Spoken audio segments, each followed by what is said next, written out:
Assalamualaikum warahmatullahi wabarakatuh.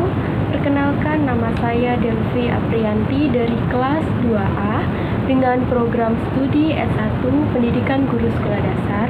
Di sini saya akan mempresentasikan dan menjawab pertanyaan untuk memenuhi ujian tengah semester pada mata kuliah Psikologi Pendidikan dengan dosen pengampu Ibu dosen Dr.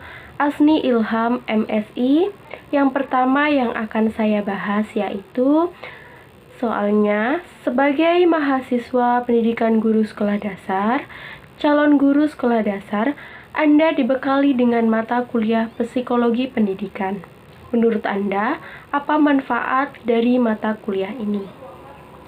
Jawabannya, belajar psikologi pendidikan berarti belajar tentang aspek psikologi siswa, sehingga sebagai calon guru memiliki bekal dasar dalam menentukan teknik pembelajaran yang efektif, diterapkan dalam keadaan karakteristik siswa tertentu. Teknik pembelajaran juga menyangkut strategi dalam pembelajaran yang disampaikan, apakah dapat dimengerti oleh siswa dengan baik atau tidak. Pada proses mendidik, seorang guru memiliki tantangan dalam menilai perbedaan karakteristik setiap siswanya sehingga diharapkan memiliki penilaian yang baik dalam membedakan karakteristik siswanya. Dalam psikologi pendidikan, seorang calon guru akan mengetahui seluk-beluk perbedaan karakter siswanya dalam belajar dan cara mengatasinya setiap perbedaan karakter tersebut, sehingga dengan mempelajari psikologi pendidikan ini yang baik, sebagai calon guru mengetahui betul perbedaan karakteristik siswa dan tidak bingung menghadapinya.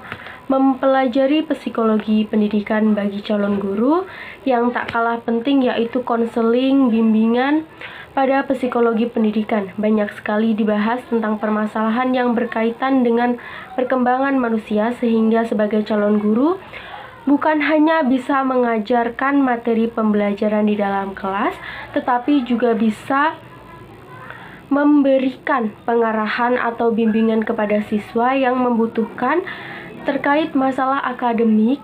Selain bisa memberikan solusi terhadap siswa yang memiliki masalah akademik, seorang calon guru juga dapat menjalin keakraban sosial dengan siswa. Selanjutnya bisa menciptakan suasana positif dalam kegiatan pembelajaran.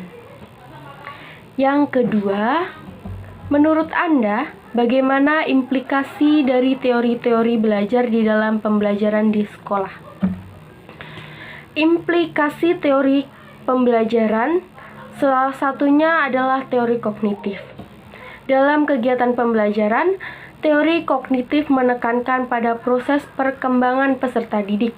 Meskipun proses perkembangan peserta didik mengikuti urutan yang sama, namun kecepatan dan pertumbuhan dalam proses perkembangan itu berbeda. Yang ada teori perkembangan kognitif Piaget, antara lain tekanan pada keaktifan peserta didik melibatkan partisipasi peserta didik, belajar aktif, dan guru berperan sebagai fasilitator pengetahuan, mampu memberikan semangat belajar, membina, dan mengarahkan peserta didik. Implikasi teori konstruktivisme. Aliran ini lebih menekankan bagaimana siswa belajar, bukan bagaimana guru mengajar. Sebagai fasilitator, guru bertanggung jawab terhadap kegiatan pembelajaran di kelas. Bagaimana tanggung jawab seorang guru dalam pembelajaran adalah menstimulus dan memotivasi siswa. Soal yang ketiga, saat Anda menjadi guru, Anda akan menghadapi siswa dengan berbagai karakteristiknya, perbedaannya. Bagaimana upaya Anda menghadapi perbedaan individu tersebut, baik dari segi inteligensi maupun kepribadiannya? Jawabannya, sebagai seorang tenaga pendidik ada beberapa hal yang bisa dilakukan, antara lain yang pertama, memilih metode pembelajaran yang tepat. Yang kedua, memperlakukan peserta didik secara adil, tidak membeda-bedakan antara satu peserta didik dengan peserta didik lainnya. Yang ketiga, memberikan motivasi yang tepat. Yang keempat, berinteraksi secara tepat. Sikap sebagai seorang guru menghadapi karakter siswa yang berbeda-beda adalah dengan menyampaikan apa yang kami pikirkan dengan cara berinteraksi yang baik dan tidak melukai hati anak-anak, tidak menggores hati anak-anak sehingga mereka merasa tersakiti dengan kata-kata yang kami ucapkan.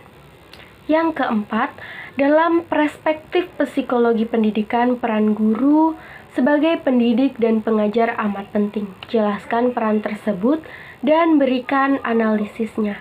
Jawabannya, selain mampu memberikan pengajaran atau pembelajaran yang baik bagi peserta didik, peran guru dalam psikologi pendidikan yang lain adalah seorang guru mampu memberikan saran psikologinya yang tepat dan benar, yakni dengan menumbuhkan hubungan interpersonal seorang guru dalam suasana keakraban antara individu satu dan individu lainnya. Dengan memahami psikologi pendidikan yang memadai, diharapkan guru dapat menentukan strategi atau metode pembelajaran yang tepat sesuai dan mampu mengaitkannya dengan karakteristik peserta didik. Dengan keunikan individu, jenis belajar dan gaya belajar adalah tingkat perkembangan yang sedang dialami siswanya. Sekian yang dapat saya sampaikan. Kurang lebihnya saya mohon maaf. Billahi taufiq wal hidayah. Wassalamualaikum warahmatullahi wabarakatuh.